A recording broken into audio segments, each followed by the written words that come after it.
Welcome to Sharath Chandra IAS academy. Myself Manikanta. So UPSC PYQs గురించి మనం discuss చేసుకుంటున్నాం. ఈరోజు ఇంకొక 10 ప్రీవియస్ ఇయర్ క్వశ్చన్స్ గురించి డిస్కస్ చేసుకుందాం. సో ఈరోజు మెయిన్గా ఎకానమీ పర్స్పెక్టివ్లోనే అగ్రికల్చర్ రిలేటెడ్ ఎంసీక్యూస్ గురించి డిస్కస్ చేసుకుందాం. సో ఫస్ట్ క్వశ్చన్ చూసుకుంటే, with reference to land farms in independent India which one of the following statements is correct. So independence వచ్చిన వెంటనే కూడా ల్యాండ్ రిఫార్మ్స్ అనేవి తీసుకురావడం జరిగింది. సో ఎందుకు తీసుకొచ్చారు, దానికి సంబంధించి కరెక్ట్ స్టేట్మెంట్ ఏంటి అని అడిగారు. So first option, the ceiling laws were aimed at family holdings, not individual holdings. The major aim of land reforms was providing agricultural land to all the landless. It resulted in cultivation of cash crops as a predominant form of cultivation. Option D, land reforms permitted no exemptions to the ceiling limits. So even మనకి land reform అనేది మనకి mains రిలేటెడ్గా కూడా సపరేట్గా సిలబస్లో mention చేయడం కూడా జరిగింది. సో దట్ ల్యాండ్ రిఫార్మ్స్ని ఎందుకు తీసుకొచ్చారంటే, బికాస్ ఆఫ్ ఎవరైతే ల్యాండ్లెస్ లేబర్ ఉన్నారో వాళ్ళకి ల్యాండ్ అందించాలనే ఉద్దేశంతో తీసుకొచ్చారు. అయితే ఈ ల్యాండ్ రిఫార్మ్స్ యొక్క అవుట్కమ్స్ ఏంటంటే, మేజర్గా ఇంటర్మీడియరీస్ ఎవరైతే ఉన్నారో, సో ఈ మధ్యవర్తులు ఎవరైతే ఉన్నారో వాళ్ళని అబాలిషన్ చేయడం, అదేవిధంగా సీలింగ్ లిమిట్ ఏదైతే ఉందో దాన్ని ఫిక్సింగ్ చేయడం, అంటే ఇంతవరకు మాత్రమే ల్యాండ్స్ అనేవి ఉండాలి అనేసి తీసుకురావడం, రైట్. అలానే సర్ప్లస్ ల్యాండ్ ఏదైతే ఉందో దాన్ని డిస్ట్రిబ్యూట్ చేయడం జరిగింది. ఎవరికి డిస్ట్రిబ్యూట్ చేశారు? ల్యాండ్లెస్, అదేవిధంగా సెమీ ల్యాండ్లెస్ పిజెంట్స్ ఎవరైతే ఉన్నారో వాళ్ళకి అందించడం జరిగింది. సో ఇది ల్యాండ్ రిఫార్మ్స్ యొక్క ప్రధానమైనటువంటి ఉద్దేశంగా మనం చెప్పొచ్చు. So option B is correct. So second question చూసుకుంటే, among the following which one is the largest exporter of rice in the world in the last 5 years? So China, India, Myanmar, Vietnam. So సరైనటువంటి statement ఏదనేది guess చేయండి. So సరైన statement ఏంటంటే, అందరికీ తెలిసిందే, India is the largest exporter of rice in the world. So 2014 అదేవిధంగా 2018 మధ్య కాలంలో largest exporter of rice in the world ఎవరంటే ఇండియా. అయితే దీనికంటే ముందు ఎవరు ఉండేవారంటే థాయిలాండ్ ఉండడం జరిగింది. సో 2011-12లో largest exporter of rice in the world ఎవరంటే థాయిలాండ్. సో థర్డ్ క్వశ్చన్ చూసుకుందాం. So consider the following statement. The quantity of imported edible oils is more than domestic production of edible oils in the last 5 years. Option 2, the government does not impose any customs duty on all the edible oils as a special case. So ఇక్కడ మనకి కొన్ని extreme statements అనేవి ఇవ్వడం జరిగింది కాబట్టి, so just ఈ extreme స్టేట్మెంట్స్తో పాటు ఇక్కడ కరెక్ట్ అడిగారా, అలానే ఇన్కరెక్ట్ స్టేట్మెంట్ అడిగారా అనేది కూడా చూసుకోవాలి. సో ఆప్షన్స్ ఇచ్చారు, ఏది సరైనది అనేది 10 seconds ఆర్ఎల్స్ వీడియో పాస్ చేసైనా గెస్ చేయండి. రైట్, ఇదే చెప్పినట్టే ఇక్కడ ఏదైతే ఎక్స్ట్రీమ్ స్టేట్మెంట్ ఉందో దాన్ని ఈజీగా మనం ఎలిమినేట్ చేయొచ్చు. అయితే ఈ ఫస్ట్ ఆప్షన్ ఏదైతే ఉందో దాన్ని మనం గెస్ చేయాలి. సో మేజర్గా ఎడిబుల్ ఆయిల్ రిలేటెడ్గా మన దగ్గర ప్రొడక్షన్ ఉన్నప్పటికీ కూడా డిమాండ్కి తగ్గట్టు ప్రొడక్షన్ అయితే లేదు. సో ఈ డిమాండ్ని మనం ఆక్యుపై చేయాలనే ఉద్దేశంతోనే ఇంపోర్ట్స్ అనేవి కూడా చేసుకోవడం జరుగుతుంది. So that the quantity of import edible oils is more than the domestic production of edible oils in the last 5 years. So option 1 ఏ ఒక్కటి మాత్రమే సరైనటువంటి statement. So 14th question, right. 4th question చూసుకుంటే, the cabinet committee on economic affairs has announced minimum support price for which of the following.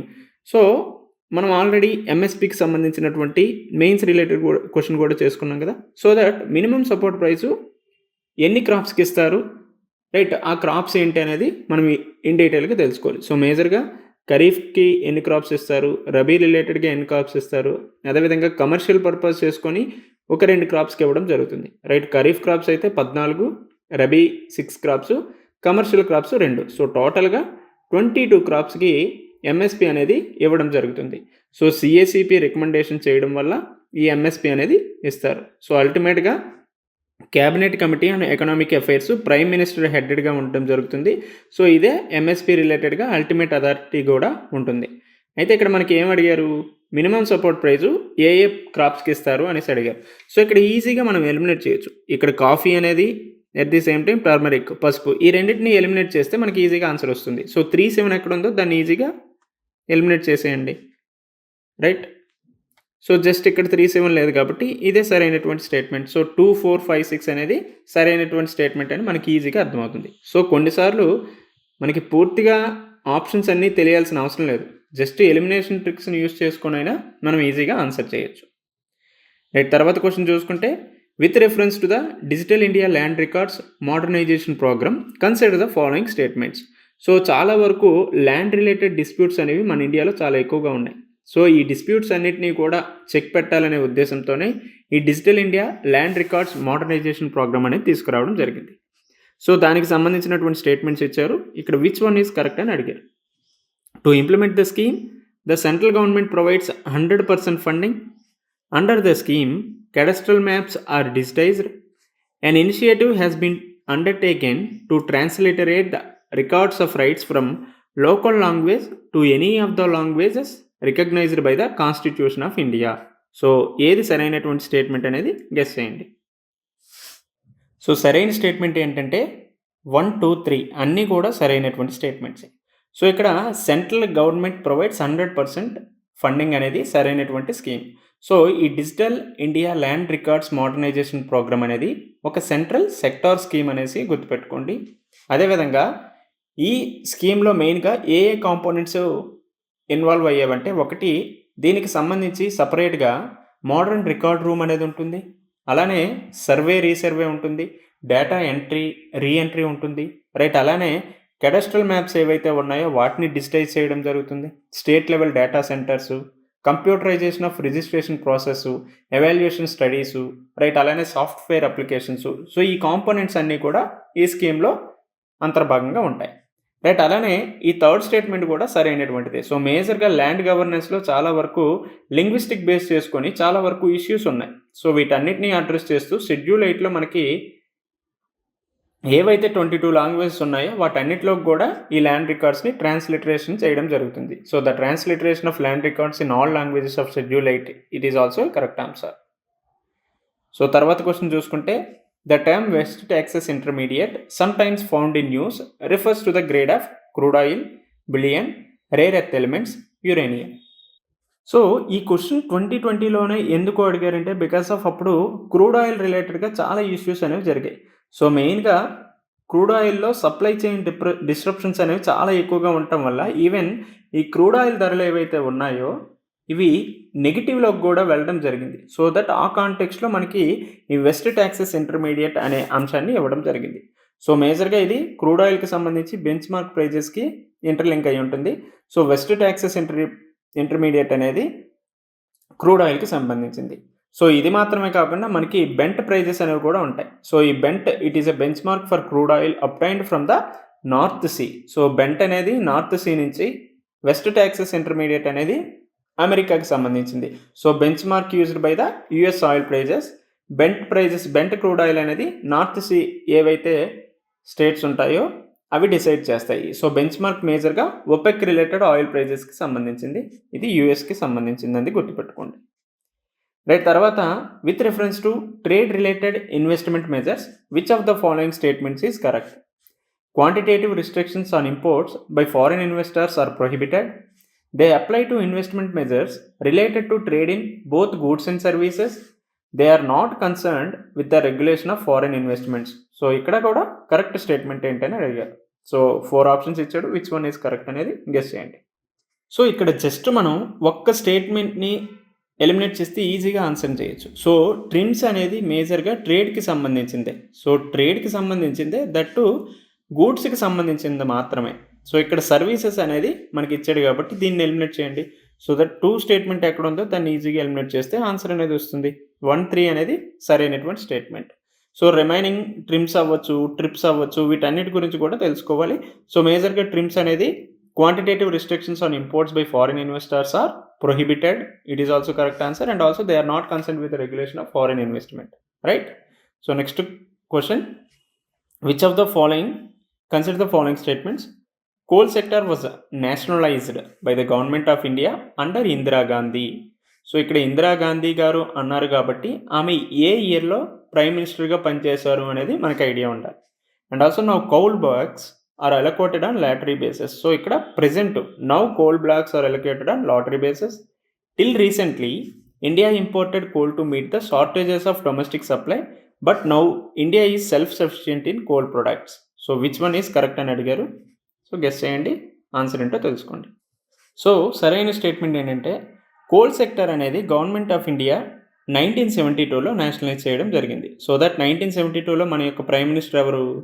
Indira Gandhi గారే ఉండడం జరిగింది. So that first statement correct.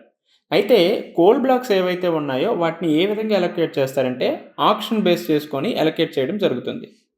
Right. So that option 2 అనేది wrong statement. So ఇక్కడ 1 only 3 only అని ఇచ్చారు కాబట్టి ఈజీగా మనం థర్డ్ ఆప్షన్ చూడకపోయినా ఆన్సర్ చేయొచ్చు, కానీ థర్డ్ ఆప్షన్ చూద్దాం. So till recently India imported coal to meet the shortages of domestic supply, but now India is self sufficient in coal products.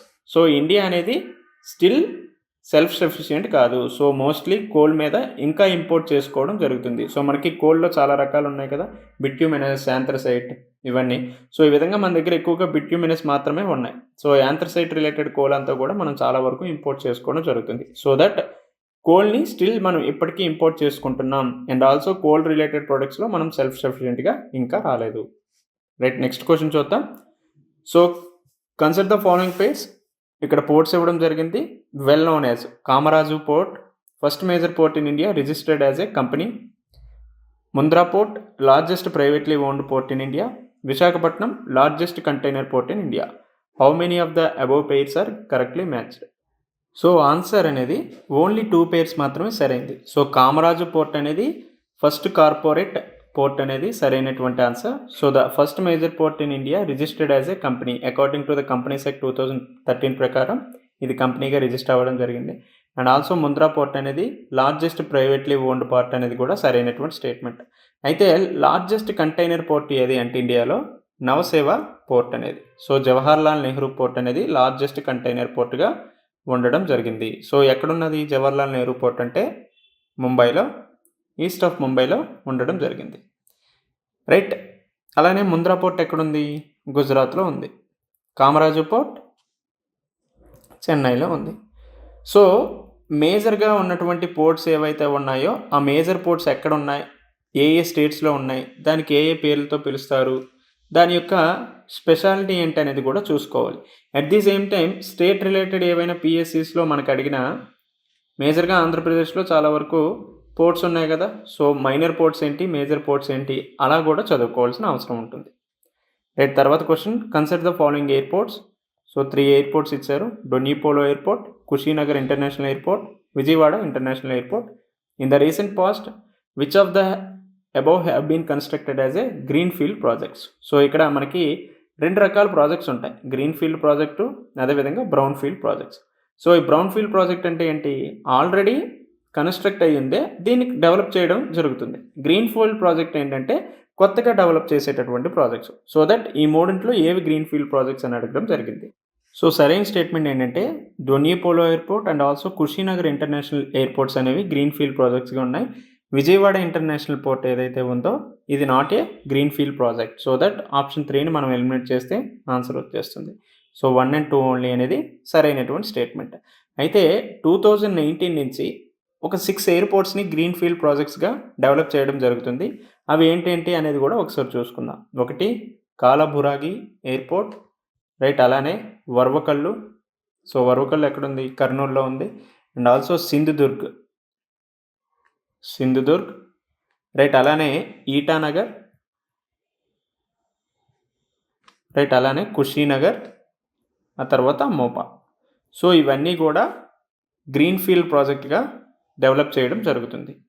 Right. Next question చూసుకుంటే consider the following infrastructure sector. So 4 options ఇచ్చారు. Affordable housing, mass rapid transport, health care, renewable energy. On how many of the above does UNOPS Sustainable Investments in Infrastructure Innovation S3I initiative focus for its investment? So సరైనటువంటి statement ఏంటి అనేది మీరు guess చేయండి, ఆర్ఎల్స్ comments రూపంలో అయినా తెలియజేయండి. Right.